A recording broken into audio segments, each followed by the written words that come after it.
Primary ಮತ್ತು middle ಶಾಲೆಗಳಲ್ಲಿ ಹೆಚ್ಚು ಅಂಕ ಗಳಿಸದ ವಿದ್ಯಾರ್ಥಿಗಳಿಗೆ ಟೀಚರ್ಸ್, ಉಪಾಧ್ಯಾಯರು ಸಹಾಯ ಮಾಡಬೇಕಾಗುತ್ತೆ. You can try that. ಇನ್ನೊಂದು ಸರ್ತಿ ಹೇಳ್ತೀನಿ ನಾನು. ಪ್ರೈಮರಿ ಮತ್ತು ಮಿಡಲ್ ಶಾಲೆಗಳಲ್ಲಿ ಸಾಮಾನ್ಯವಾಗಿ ಕೆಲವು ಮಕ್ಕಳು ಹೆಚ್ಚು ಅಂಕಗಳನ್ನು ಗಳಿಸುವುದಕ್ಕೆ ಸಾಧ್ಯವಾಗಲ್ಲ. ಆದರೆ ಉಪಾಧ್ಯಾಯರು ಸಹಾಯ ಮಾಡಬಹುದು. You can try. ಅದು ನನ್ನ ಅನುಭವದ ಮೇಲೆ ಹೇಳ್ತಾ ಇದ್ದೀನಿ.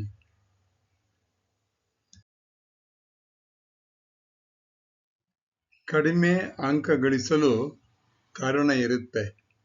ಆ ಕಾರಣ ಏನು ಅಂತ ಮಕ್ಕಳಿಂದ ತಿಳಿಯಲು ಪ್ರಯತ್ನ ಮಾಡಬೇಕು ನೀವು. ಮಕ್ಕಳು ಮೊದಲು ಹೆದರ್ಕೊಳ್ತಾರೆ. ಆದರೆ ನಾವು ಸ್ನೇಹಿತರಾಗಿ ಕೇಳಿದಾಗ ಮಕ್ಕಳು ತಮ್ಮ ಕಷ್ಟವನ್ನು ಹೇಳ್ಕೊಳ್ತಾರೆ. ಆ ರೀತಿಯ ಮಕ್ಕಳಿಗೆ 2 ಅಥವಾ 3 ಜನ ಮಕ್ಕಳಿಗೆ ಪ್ರತಿದಿನ 30-40 ನಿಮಿಷಗಳ ಜೊತೆಗೆ ನೀವು ಆ ಮಕ್ಕಳೊಂದಿಗೆ ಮಾತನಾಡಬೇಕು. ಪಾಠದ ವಿಚಾರವಾಗಿ ಅದರ ಪ್ರಮುಖ ಕಲ್ಪನೆ ಹೇಳಬೇಕು, ಅರ್ಥಗಳನ್ನು ಹೇಳಬೇಕು. ಆ ಪಾಠದಲ್ಲಿ ಸಣ್ಣ ಪ್ರಶ್ನೆಗಳನ್ನು ನೀವೇ ಕ್ರಿಯೇಟ್ ಮಾಡಿ ಉತ್ತರವನ್ನು ಅವರಿಗೆ ಹೇಳಬೇಕು. ಇದನ್ನು ನೀವು ಪ್ರತಿನಿತ್ಯ ಮಾಡ್ತಾ ಹೋದರೆ ಆ ಮಕ್ಕಳಿಗೆ ಸಂತೋಷವಾಗುತ್ತೆ. ಆದ್ದರಿಂದ ನೀವು ಪ್ರಯತ್ನ ಮಾಡಿ. ಪ್ರಶ್ನೆ ಉತ್ತರ ರಿಪೀಟ್ ಮಾಡಿಸಿ ಅಥವಾ ರಿವಿಷನ್ ಮಾಡಿಸಿ. ಸಾಧ್ಯವಾದರೆ ಓಪನ್ ಟೆಸ್ಟ್ ಕೊಡಿ ಅಥವಾ ಓರಲ್ ಪ್ರಶ್ನೆಗಳನ್ನು ಕೇಳಿ. ಹೀಗೆ ನೀವು 2-3 ಮಕ್ಕಳಿಗೆ ಸುಮಾರು 1 ತಿಂಗಳು ಅಥವಾ 2 ತಿಂಗಳು ಪರೀಕ್ಷೆಗೆ ಮುಂಚೆ ಸಹಾಯ ಮಾಡಿದರೆ ಆ ಮಕ್ಕಳು ಹೆಚ್ಚು ಅಂಕ ಪಡೆದು ಮುಂದೆ ಹೋಗ್ತಾರೆ, ಮುಂದೆ ಸಂತೋಷವಾಗಿರ್ತಾರೆ.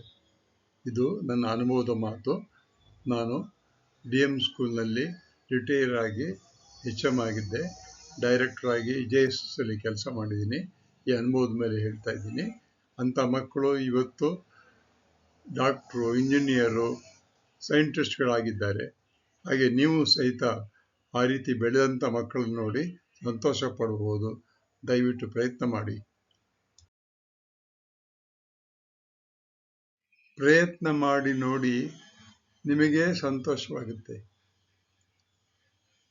ವಂದನೆ ಎಲ್ಲರಿಗೂ. ಈ ಒಂದು PPTಯನ್ನು ನೋಡಿದ್ದಕ್ಕೆ. ನಿಮ್ಮ ಸ್ನೇಹಿತರಿಗೂ ಈ ವಿಚಾರವನ್ನು ತಿಳಿದು ಮಕ್ಕಳಿಗೆ ಸಹಾಯ ಮಾಡುವುದಕ್ಕೆ ನೀವು ಮುಂದೆ ಬರಬೇಕು. ಕ್ರೆಡಿಟ್ಸು, ಕಲ್ಪನೆ, ವಿಷಯ ನಿರೂಪಣೆ ಡಾಕ್ಟರ್ CG ನಾಗರಾಜ. ನಾನು. ಪ್ರಕಟಣೆ ಯೂಟ್ಯೂಬ್ನಲ್ಲಿ. ಎಲ್ಲರಿಗೂ ನಮಸ್ಕಾರ.